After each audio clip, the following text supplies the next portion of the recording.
what's up everybody? Today on Common Guys, we're doing the Exorcist Believer review. Now, I've seen the first Exorcist movie, and our special guest today has never seen The Exorcist, and she started with Exorcist the Believer. I have a thought experiment for you. Think of your favorite scary movie, and then think of its sequel. That's how I feel about this movie. Let's go.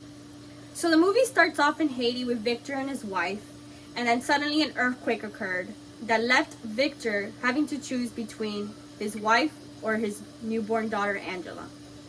Now, the first act of the movie is two girls going off into the forest. And of course, as all horror movies go, parents have no idea where they're at.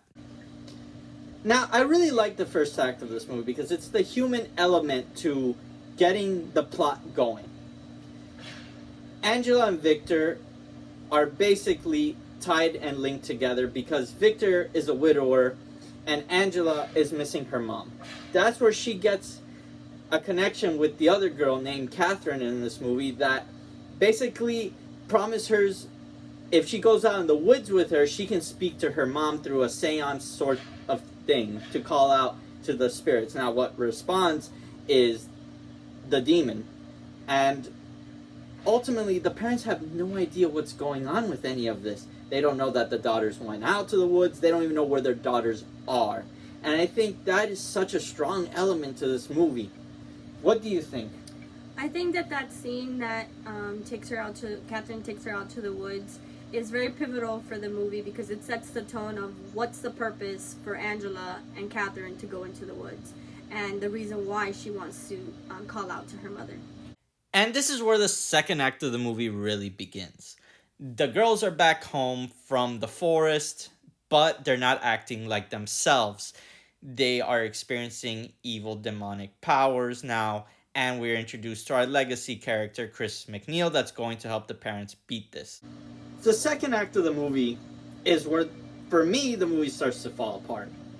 First off, the girls come back, they're possessed, but the issue with me is, I've seen a lot of demonic possession movies, and ultimately it's generic. Everybody that's introduced that's going to be part of the exorcism at the end of the third act is basically one note. It's just, hey, I'm religious, I'm spiritual, I'm going to be part of this exorcism for the third act of the movie. There's no real sense of deep character development. Now, what the movie does is introduce Chris McNeil, our legacy character, the mother from the first Exorcist movie. And this scene right here encapsulates my problem with this movie. Chris McNeil is brought in to try to save the girls from the demon, but ultimately she's blinded and bedridden for the rest of the movie. And this scene is basically as much action as you get with the actress. I disagree with you, actually. Chris McNeil's character is warranted in the sense that even though I'm a first-time viewer, the people who watch the original movie are going to appreciate her presence in this movie and is going to understand why she's there. Also, she, as a person that knows like the story behind it now, she is the person who brings all the religious leaders and everyone. She's the glue to getting everyone together to help Catherine and Angela. And we enter into the final act of the movie, where an exorcism is going to be conducted. It's a good day for an exorcism. As we enter into the third act of the movie, I think this act is a hit and a miss. I really liked the practical effects. I really liked the two girls acting in this part. Why? Because they are very on demonic.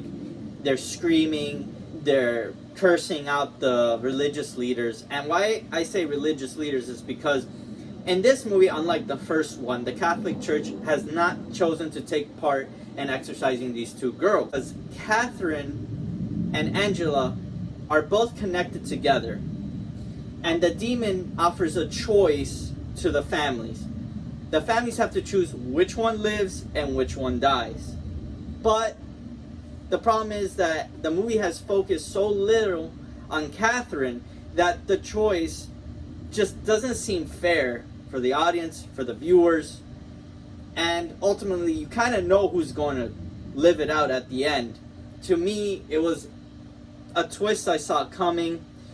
Ultimately, the family chooses Catherine, but because they're demons, it was a deception. Catherine is you actually see this in the movie, which I thought was kind of mean too. You see Catherine's literal body get dragged to hell by a bunch of demons, and Angela just goes and recovers from this whole entire experience, goes back to school and sees the empty desk of Catherine, and that's how the movie ends. I felt it was abrupt, but there is one tiny bit of grace that I saw in this ending as well, because Chris McNeil, bedridden, blind from having her eyes gouged out, is reunited with Reagan because Reagan forgives her mom over the beef that they had over her writing the book about Reagan's experiences.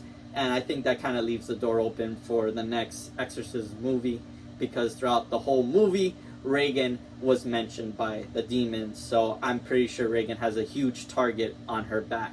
What do you think about the third act? The surprising part for me was